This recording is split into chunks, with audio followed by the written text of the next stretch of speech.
Ketegangan di Timur Tengah dan gangguan pelayaran di Strait of Hormuz diperkirakan masih memberikan dampak terhadap ekonomi global dalam jangka panjang.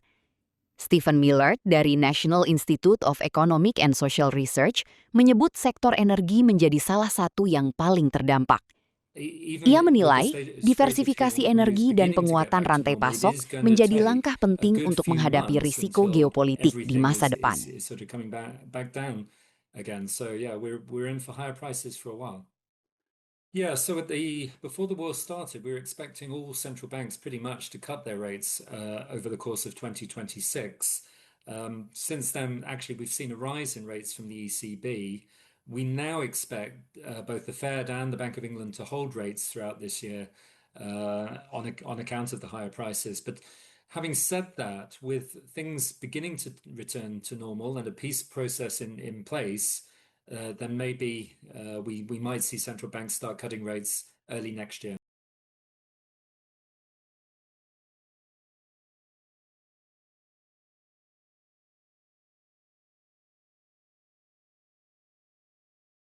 In terms of energy specifically, and that I guess is the biggest issue with the Strait of Hormuz, then the answer is to speed up and intensify the green transition. The less we're reliant upon fossil fuels, the less we will be reliant on the Strait of Hormuz being opened.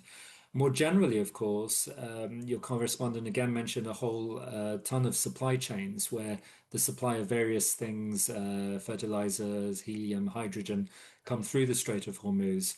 The answer is to look for alternative sources of supply and to think about reshoring supply chains, sort of making supply chains a little bit more local and a little bit less open to geopolitical events such as this one.